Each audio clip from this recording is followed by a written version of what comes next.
Hi, welcome back to part 2 of the Jaguar in coloured pencils, and we're going to work on that right hand side now. Pretty much completed the left. All I'm going to do is boost up some of the brights on that eventually at the end. But for now I want to, just get this right hand side up to about the same level of completion. So that I've got some of this coloured pencil down on the whole of the paper, going quite steady, making sure I'm not going over any of the wrong parts. Slightly overlapping those white lines around the spots, because if at all possible I don't want to be doing any erasing, no major erasing anyway, because it doesn't erase very well. The thing with the pastel mat is that it grabs the coloured pencil, so we can do these layers, but it grabs it so well it doesn't want to rub back out easily. So pretty much it's best to try to not make a mistake. It's not a simple subject at all.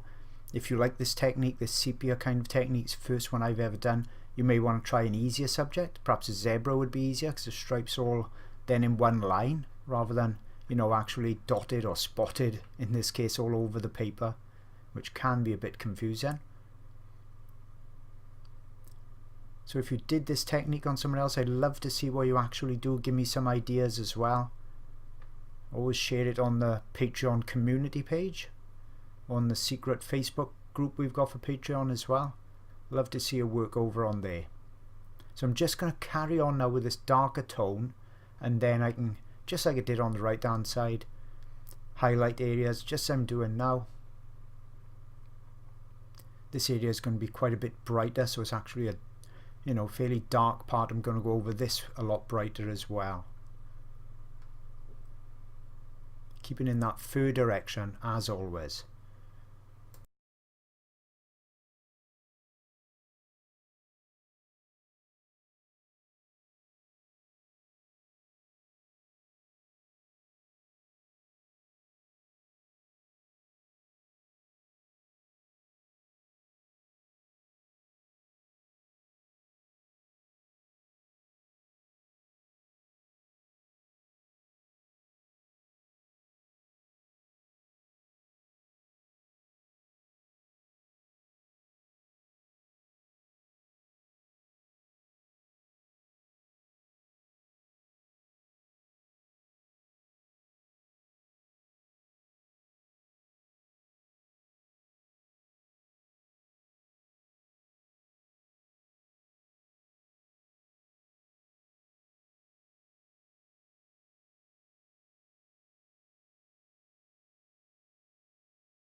So here you can see how I'm coming in with those lighter tones, using that Prismacolor pencil just because it was that little bit lighter. But if you've only got the Pro Color, or if you've got a different brand, you'll find all these colors in those sets. They're not exceptionally different colors at all. They're just all in that kind of sepia range.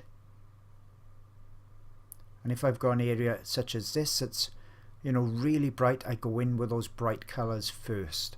I can always add the very lightest light on top, but I don't want to go too dark under a light layer, because this pastel mat, and especially with colored pencil, will only take so many layers. It's not like working on there with pastels where you can seem to keep going and going. With colored pencil, if you do it on normal paper, you only get a layer or two. On this you'll get 3 or 4 layers.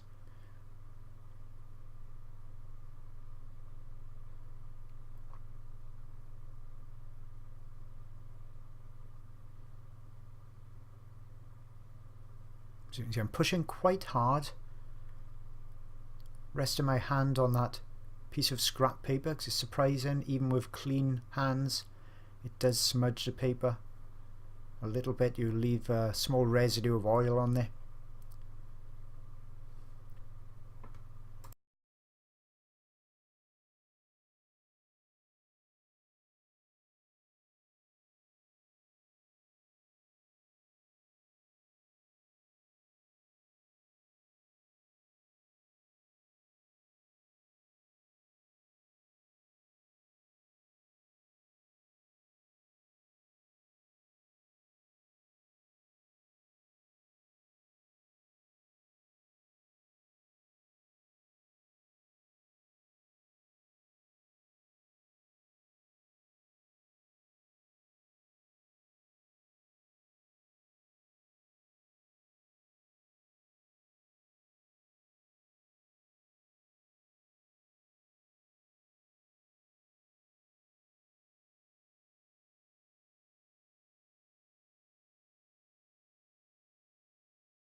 And if I do want to wipe away dust, then I use a brush rather than my hand. So I've just got a fan brush here. I can just sweep that over the surface. I'm not going to smudge any of the colours. Any stiffish, clean, perfectly clean brush would do. It's just surprising that if I did wipe it with my hand, these colours would smudge slightly, and it really shows up on this black paper.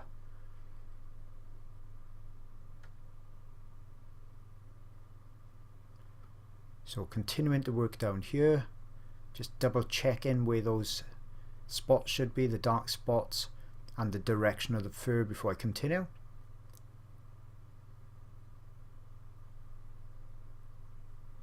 I'm pretty much sure, you know, the direction of the fur and the spots, but like I said, it's easier to just take your time, double check, because you don't want to be making mistakes on this type of paper.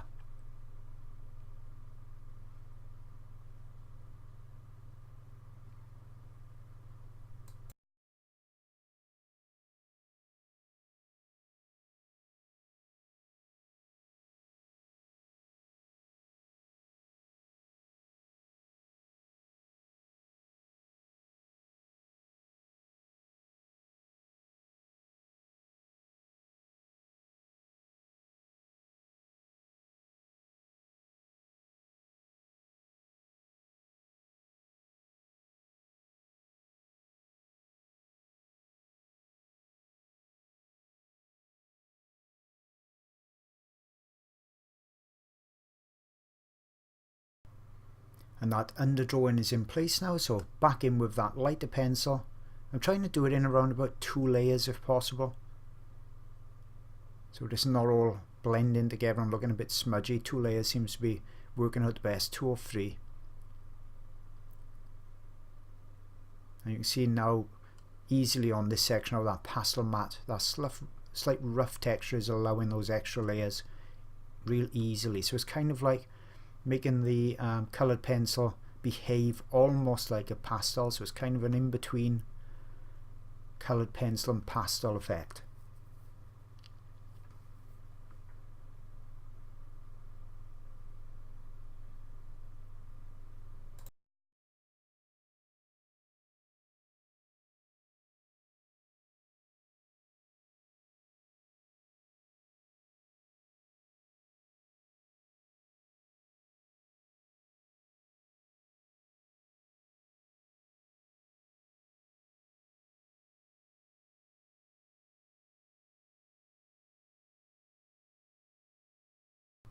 Okay, so zoomed out a little bit, I'm going to work around the mouth, shorter strokes around here. It's a little bit fluffier, the fur, but I've got to leave some of those dark marks as well. There are some dark areas in there, so I'm being quite careful, getting that fur direction right, and I work on the chin as well. Nothing complicated about it when you take your time. Got a nice sharp pencil as well, so I've got, you know, real distinct marks that I'm laying down.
So as always, those darks are in.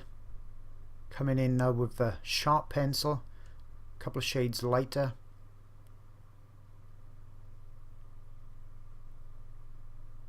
Don't forget that reference photo at the top looks a lot more burnt out than it actually is for some reason on the camera. where I'm building up those layers, gradually going lighter and lighter, same as I've done all the way through.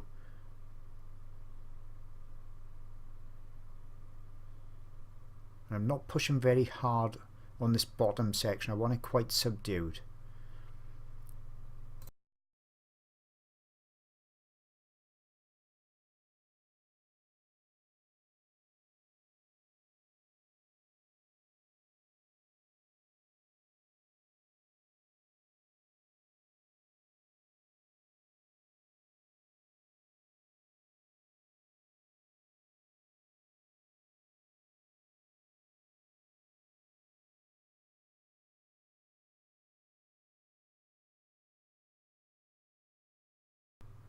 So as you can see, coming in now with the lighter tones,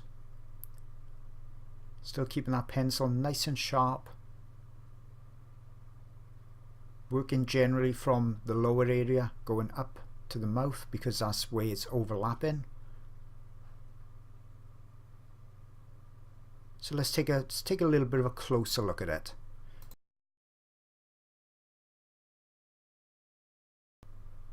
Okay, so reference right by it, nice sharp pencil.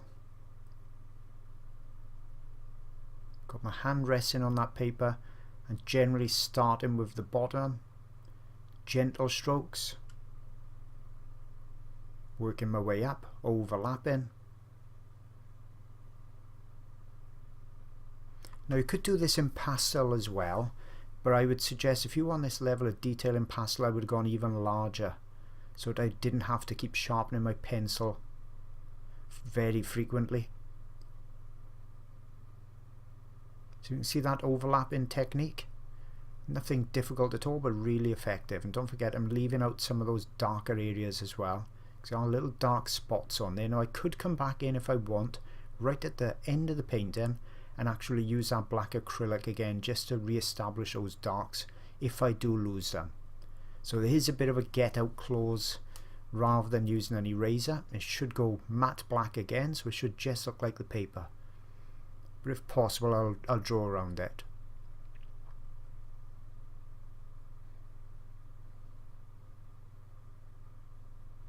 So I'm just going to let this video run. There's no need for me to do a voiceover all the time. You can see what I'm doing. But there's a nice close-up so you can see that lighter colour going on top.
There, that's brought that up to the same as the right hand side, and the nose is just simply a very light suggestion in a richer browner tone.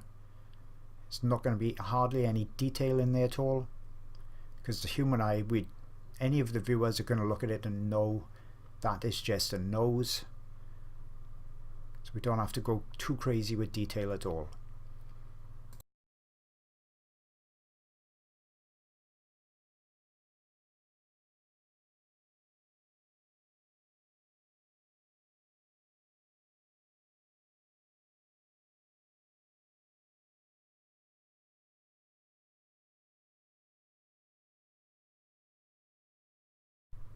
And now I'm just going to do that same technique on the chin, starting dark and then going lighter like this.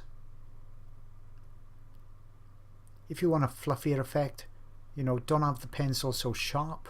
If you want real distinct lines, obviously sharpen that pencil right up.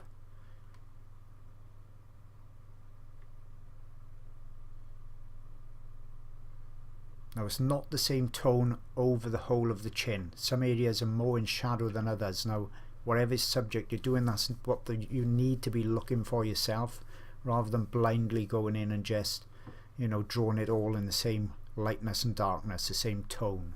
Be really aware of those tonal changes.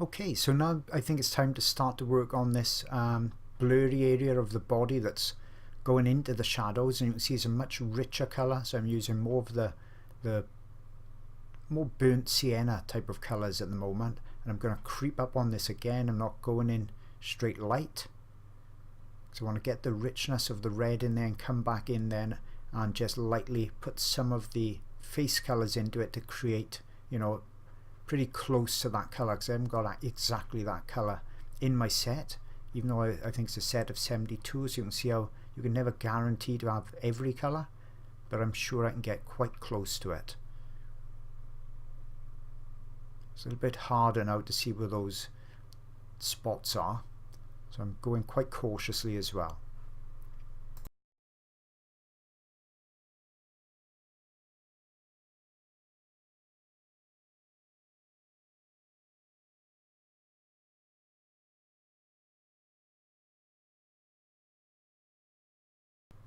And now I'm coming in with those lighter tones, going gradually lighter, not pushing too hard on there.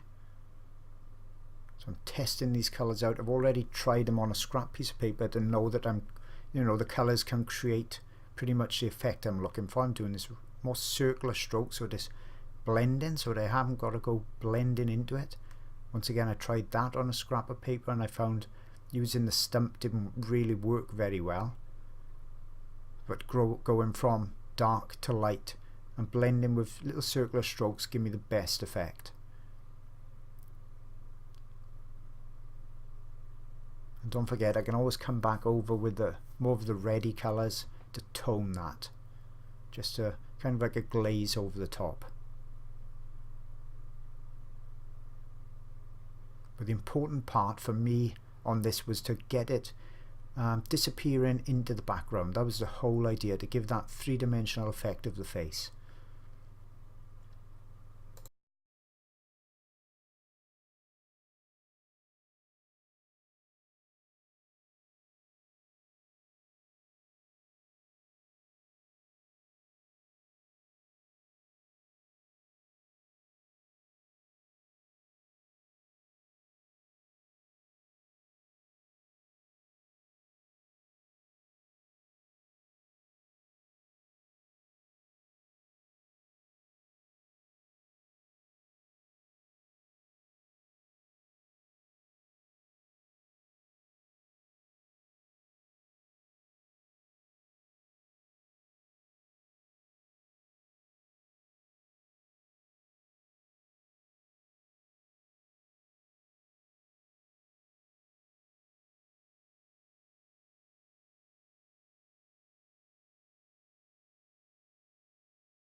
Now I'm coming in with those lighter tones, so that's kind of bridging the gap, the difference then in between the face, the head, and that subdued going into the background.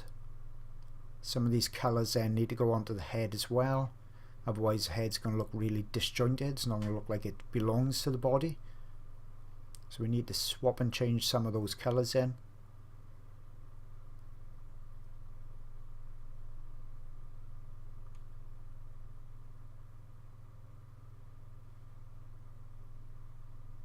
And that's starting to look pretty good. I'm quite happy with the way it's coming along so far. Need to go a bit lighter here. Not quite light enough.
Now I've got that background in a bit, I can start to see where colours need to come in. A bit more on the head, on the top of the head. Just to make it look like that blurred out body does belong properly to the head. Don't need to do too much. You see me using that rounded stroke, even if it's quite a wide stroke, just helping that blend. And then bringing that same colour into the face and the head.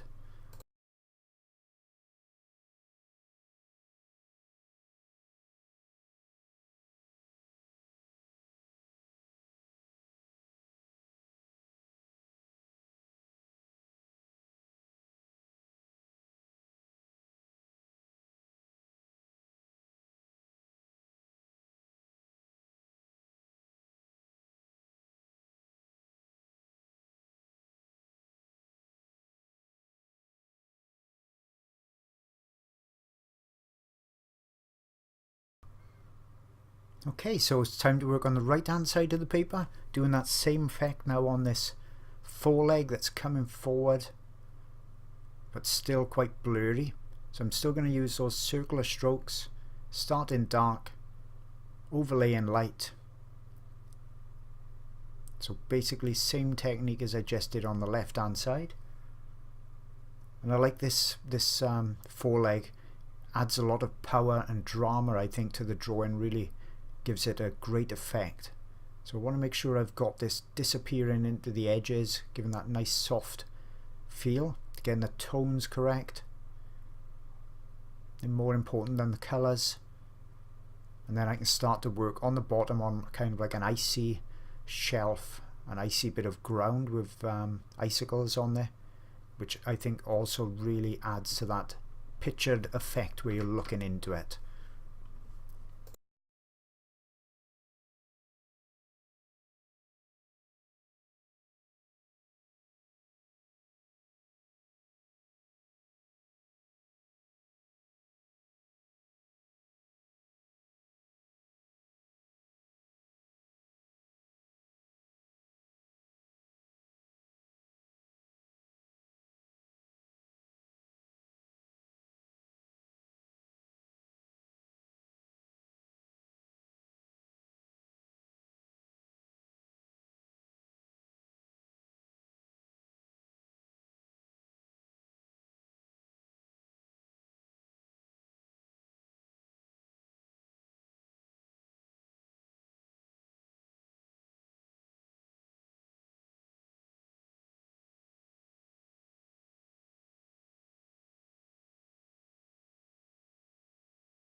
So as you can see, I'm continuing with those exact same colours, building up those layers. Nothing complicated. It looks like a super complicated subject. Just take time when you're doing things like this.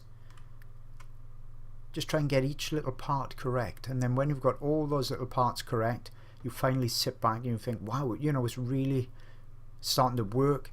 I didn't think I could do this, but you know, once you get the eye right, then work out from there. Important thing is to get, you know, a tone correct at the beginning, so you can really judge all the others by. If you get the beginning right, it all really falls into place and you surprise yourself with what you can accomplish.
So really starting to gradually build up the tones on this section now. It's taken quite a while to get to this stage where I'm putting in the lighter tones, but you can't rush it.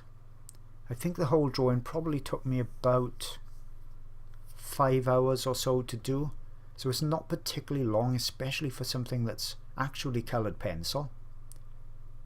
And it's quicker because I haven't got to go reserving any of those highlights. I wouldn't be able to do this personally if I had to do that, so it's much easier for me, but still takes a little while, and I've done it in probably about 4 sit-ins, so I'm breaking it up into, you know, around about the hour and a bit at a time.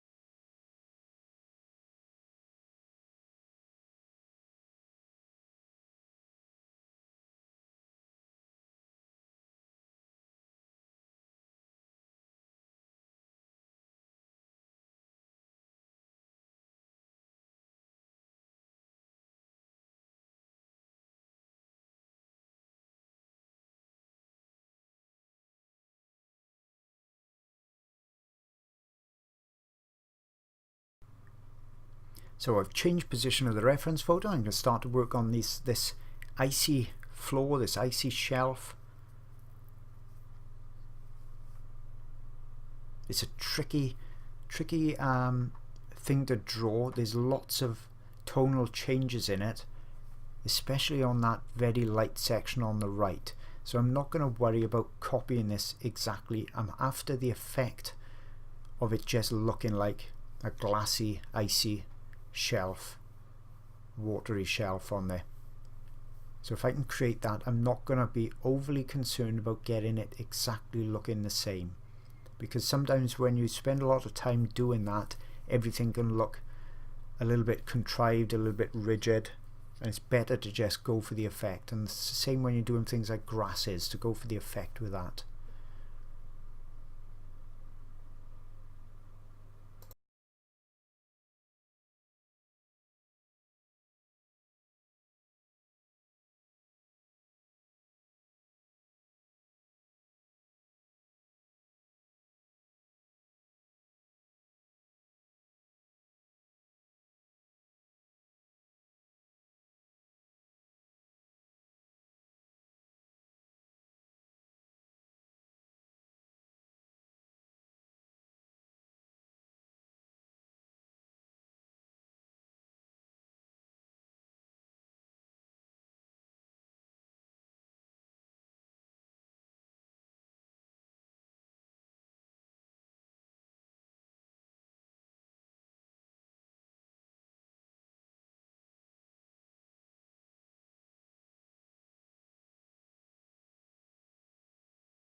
So you'll notice as well I'm using those same colours. Don't want to go changing colours on this section. I want to keep everything in that sepia colour range. Some of these areas are very white, so I may come in with a white pencil, a pure white pencil, just to boost those up and make them look especially shiny and wet and glassy. But other than that, keep in those same tones, and all I'm doing is just taking my time and roughly getting in the correct positions that I'm seeing on the reference photo, just roughly in the right places.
Coming in now with that pure white pencil just to boost up those highlights.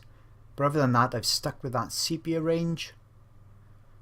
And you can see I haven't copied it perfectly, but it's giving that same effect. Real sharp pencil now.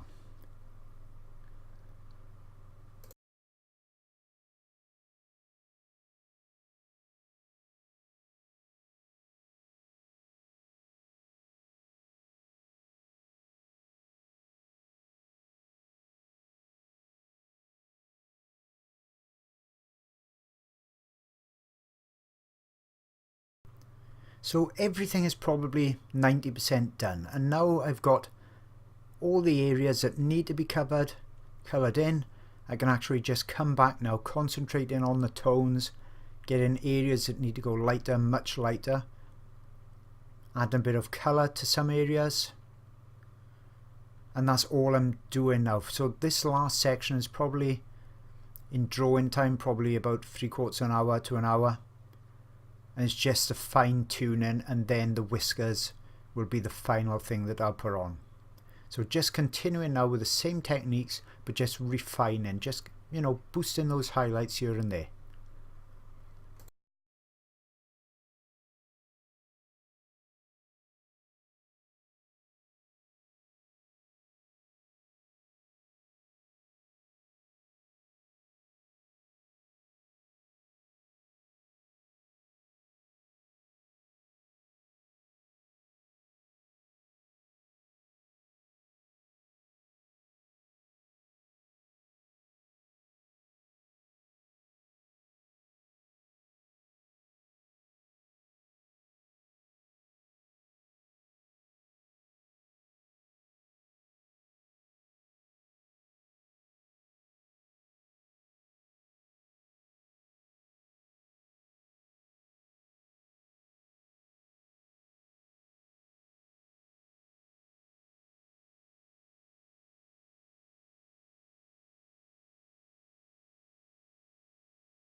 So I've zoomed right in now. It's time to do the whiskers.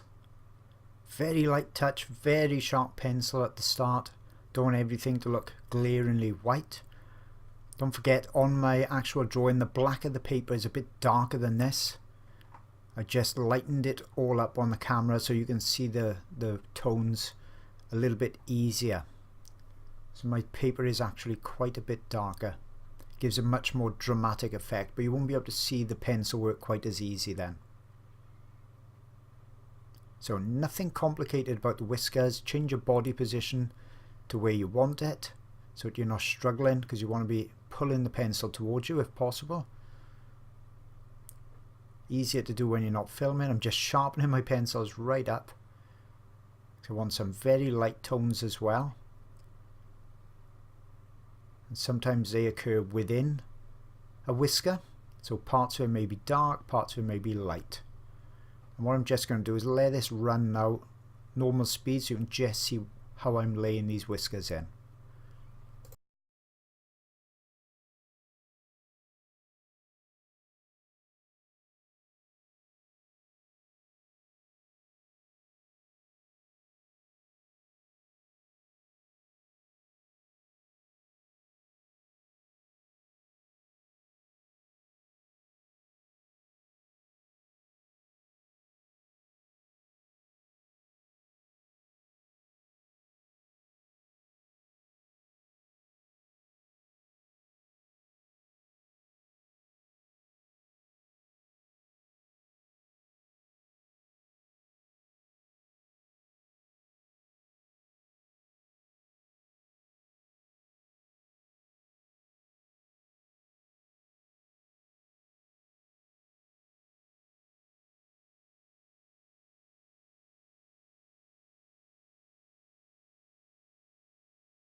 And then zooming back out just so you can see the finished drawing, and I'm just doing the very final highlights here and there.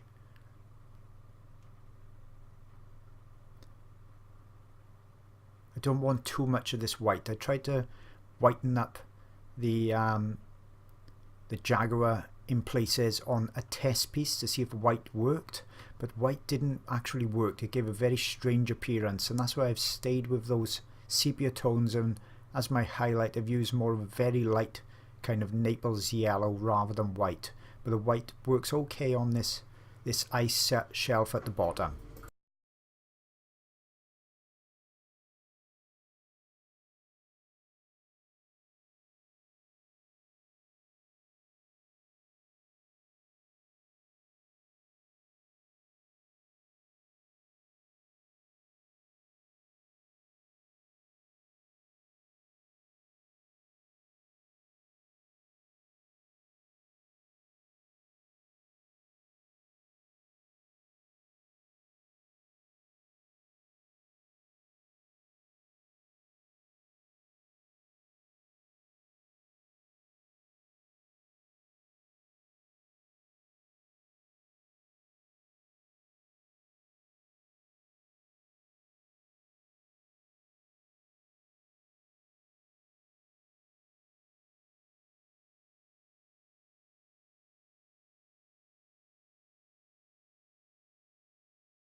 So I hope you've enjoyed this drawing.